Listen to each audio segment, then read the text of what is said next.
Oi pessoal, tudo bem? Hoje eu gostaria de falar sobre a Guerra do Vietnã. Eu queria apresentar aqui um rápido resumo do que foi essa guerra e trazer um pouco de um filme documentário espetacular que foi feito pelo Ken Burns e o Lynn Novick, de 18 horas sobre a Guerra do Vietnã. Para quem quiser realmente se inteirar de praticamente tudo que ocorreu lá, eu recomendo muito esse documentário. E então vamos lá. Bom, a Guerra do Vietnã, em números, foram quase 10 anos de batalha, de 1964 até 73, apesar de que alguns eventos importantes ocorreram antes de 64, que eu gostaria de trazer aqui daqui a pouco. Foram 5 presidentes norte-americanos envolvidos, de ambos os partidos políticos. 58 mil americanos morreram e todos estão homenageados em um muro na cidade de Washington. E o número de mortos vietnamitas é estimado entre 1 e 3 milhões de pessoas, realmente um número assustadoramente grande. O documentário do Burns e do Novick, ele é, como eu falei, muito extenso. Ele traz muitas imagens, muitos áudios, fotos que talvez sejam inéditos, e o que eu gostaria de fazer nos próximos minutos é contar para vocês uma cronologia de eventos que me chamaram a atenção e que talvez não estejam muito bem relatados em livros de história ou até em filmes mais comerciais. Existem muitos filmes que falam, né, sobre a Guerra do Vietnã.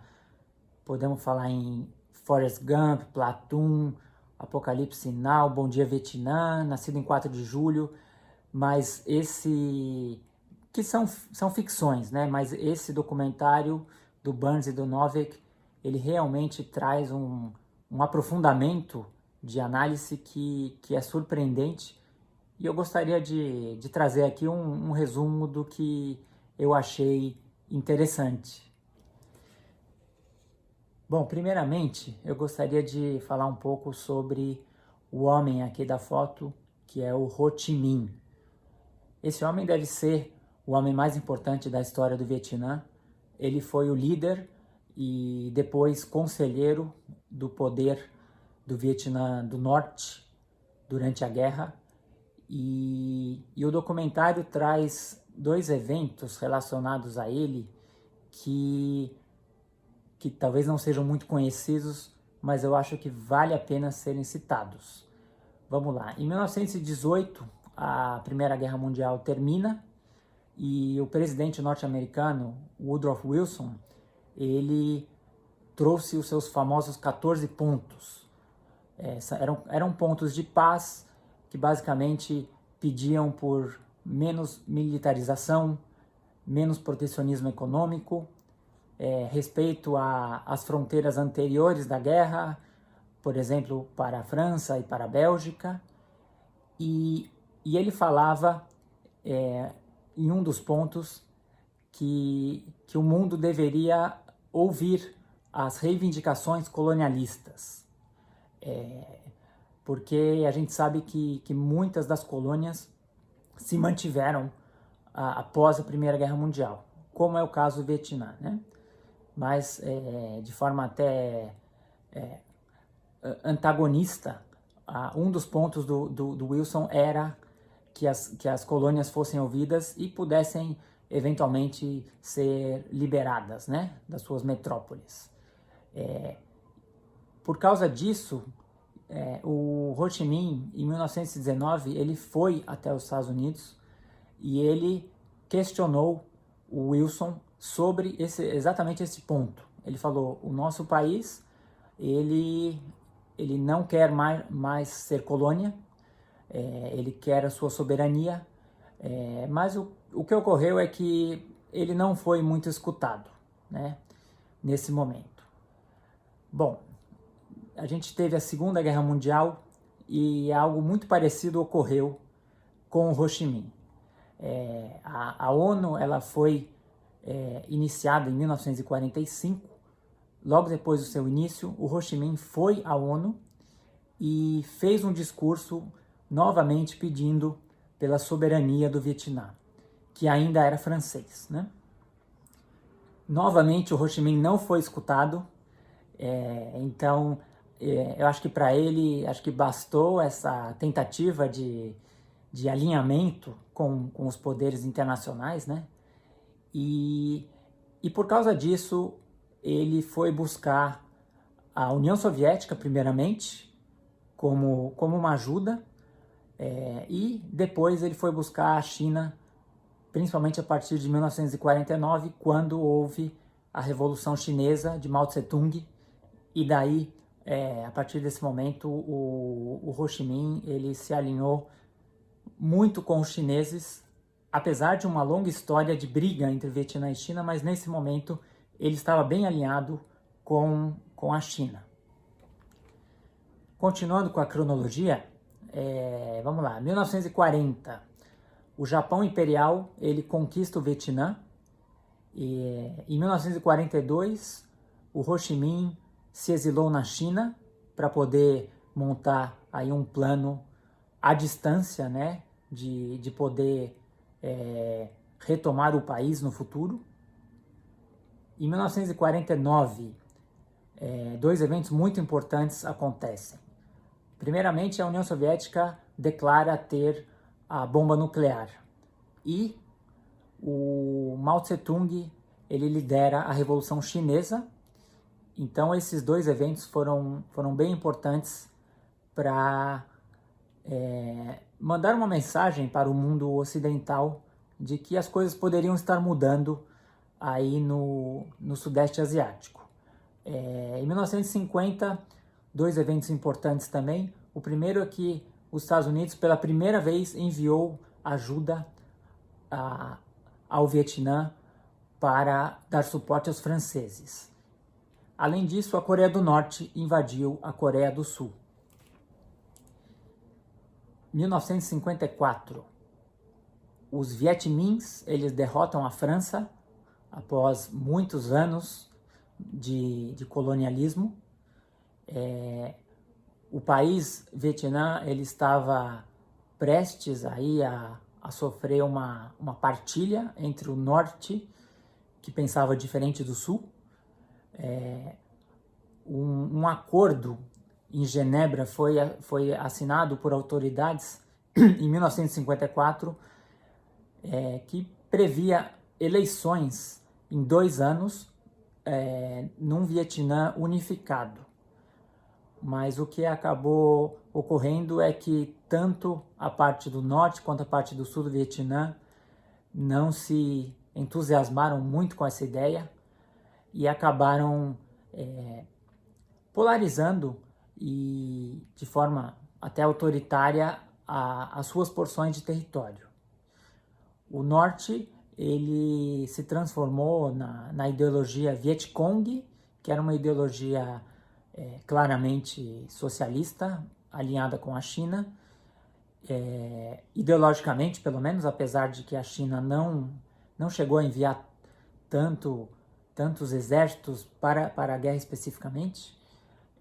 E o Sul, ele se mantinha capitalista. O grande problema é que os líderes que estavam no Sul, eles se tornaram muito autoritários e então itens como a democracia, liberdade de expressão, estavam bastante controlados.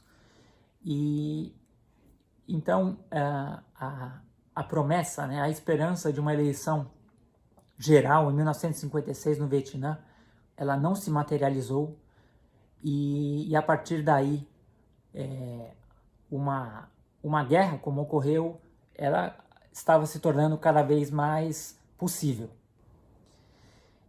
Início dos anos 60, o Kennedy está na presidência dos Estados Unidos e ele sofre 3 derrotas importantes em 60, 61 e 62. Primeiramente, a União Soviética construiu o Muro de Berlim. Depois, os Estados Unidos perdeu a Batalha da Baía dos Porcos, em Cuba. E, em 62, há uma insurgência comunista no Laos. O Kennedy, até para manter a sua força e a sua autoestima, ele buscou, até por causa dessas derrotas, adotar uma postura muito firme no Vietnã. Quer dizer, já existia aí uma vigilância ao Vietnã, e o Kennedy ele deixou isso mais controlado. Mas a guerra, de fato, só começou quando o Kennedy já havia sido assassinado. Ele morreu no fim de 63. Em 1964, a guerra oficialmente começa. Os Estados Unidos eram presididos pelo Lyndon Johnson, o vice do Kennedy. E em 64, um ataque em águas internacionais na Baía de Tonkin, próximo ao Vietnã, ocorre contra navios americanos, e isto deu razão aos Estados Unidos, deu motivo aos Estados Unidos para retaliar inicialmente e depois emplacar uma resolução que chama a Resolução do Golfo de Tonkin, que basicamente dava poderes quase ilimitados ao presidente dos Estados Unidos para tomar medidas, incluindo o início de uma guerra no Vietnã. 1965. O documentário ele mostra 3 eventos que são bem relevantes. O primeiro é que 50 mil americanos já são enviados ao Vietnã para a luta. Nesse mesmo ano, a França ela sai totalmente do Vietnã, após décadas de domínio por lá. E eu acho que o que o documentário traz de mais impressionante, na minha opinião, é um memorando interno que que circulou dentro dos Estados Unidos, dentro do poder dos Estados Unidos, nesse ano, que quantificava as razões da intervenção americana no Vietnã. E esse memorando confidencial, ele dizia que 70% das razões da intervenção se relacionavam ao interesse americano, 20% se relacionavam com a ameaça chinesa e 10% apenas se relacionava ao bem-estar do Vietnã. Eu acho que esse é um dos pontos mais controversos do documentário. Eu acho que é um momento em que acho que os produtores eles adotam pela primeira vez uma posição muito crítica contra o governo americano, talvez em retrospectiva por esse memorando que realmente traz algumas informações que chamam muito atenção, né? Em 1966, até para mostrar a perda da influência americana com outros países, em relação a essa guerra, apenas 4 países estão oferecendo ajuda militar aos Estados Unidos no Vietnã. Coreia do Sul, Austrália, Nova Zelândia e Tailândia. Apenas esses países. Em 1967, o número de americanos no Vietnã já chega a 500 mil, meio milhão de pessoas, a mando ainda do Lyndon Johnson. A guerra continua rolando lá no Vietnã. O documentário ele traz o mundo europeu pegando fogo. Nesse ano, milhares, se não milhões de estudantes, tanto franceses quanto tchecoslovacos, vão às ruas. E então o documentário comenta que era um momento de muita turbulência na Europa. Mas essa turbulência, ela ocorre também nos Estados Unidos, só que no ano posterior. Em 69, os protestos de estudantes americanos, incluindo os hippies, né, atinge números impressionantes. O documentário mostra que em um determinado fim de semana, 4 milhões de estudantes americanos estiveram na rua para protestar contra a guerra do Vietnã. Houve algumas mortes aí em alguns desses conflitos, com polícia, enfim, mortes civis, né? E 1969 também marca o início da presidência do Richard Nixon. O Nixon ele foi o vice-presidente do Dwight Eisenhower, que foi um republicano que liderou os Estados Unidos durante 8 anos, nos anos 50, e o Nixon ele é eleito presidente, ele vence a eleição por apenas 1% dos votos, 43% contra 42% do Humphrey, que foi o candidato democrata, indicado pelo Lyndon Johnson. E então a ideologia americana ela muda de partido após 8 anos democratas. Agora se inicia um novo ciclo de anos republicanos, 8 anos, e curiosamente esses dois ciclos eles tiveram aí interrupções muito importantes. A primeira em 63, a morte do Kennedy, e durante os anos 70, a renúncia do Nixon. 1970, 1971 são anos onde a guerra permanece forte. Nos Estados Unidos existe uma polarização cada vez maior entre as pessoas a favor e as pessoas contra a guerra.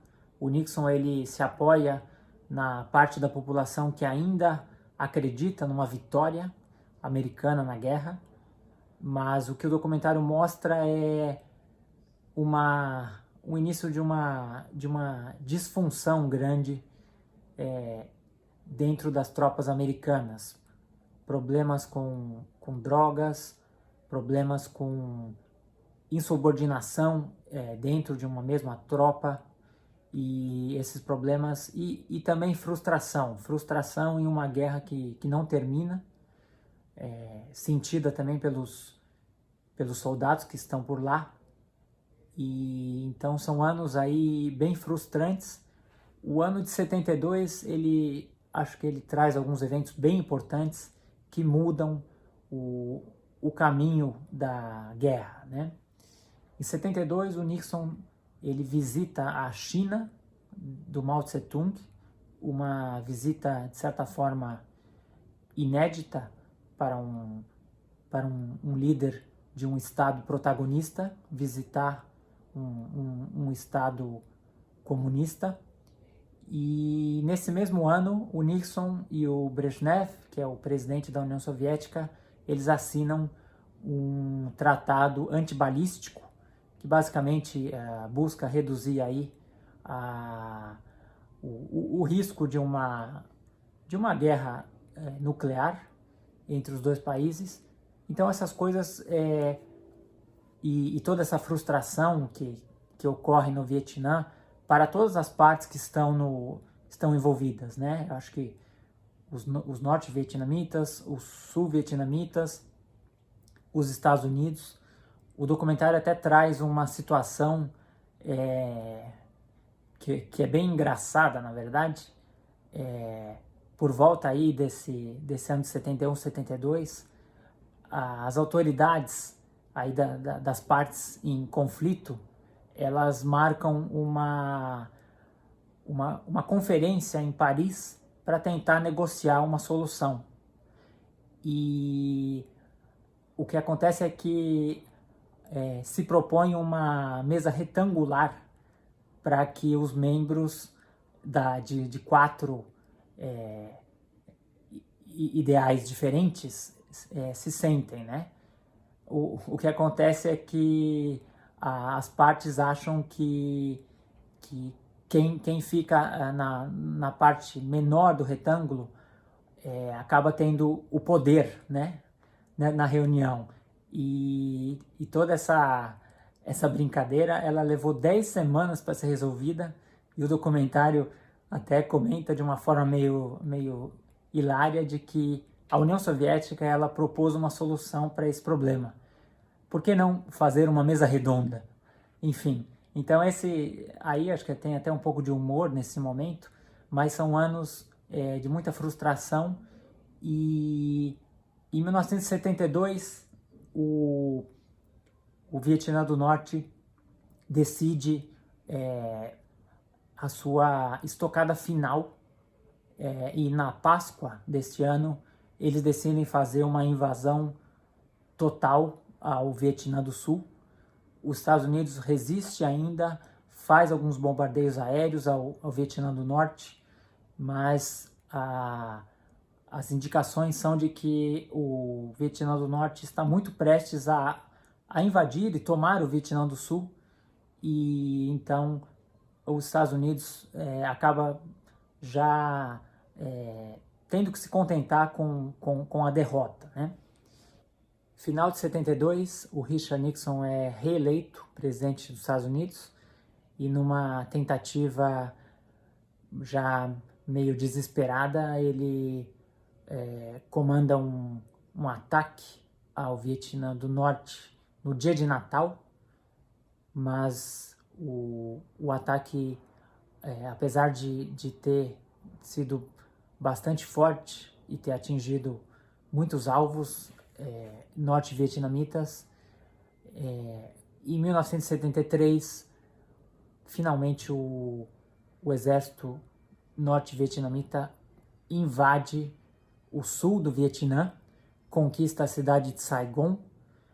Os americanos são obrigados a sair do país e assinam aí um tratado de cessar-fogo, e onde o que os Estados Unidos retira de vitória, digamos assim, são 600 prisioneiros de guerra americanos que serão liberados e podem voltar aos Estados Unidos.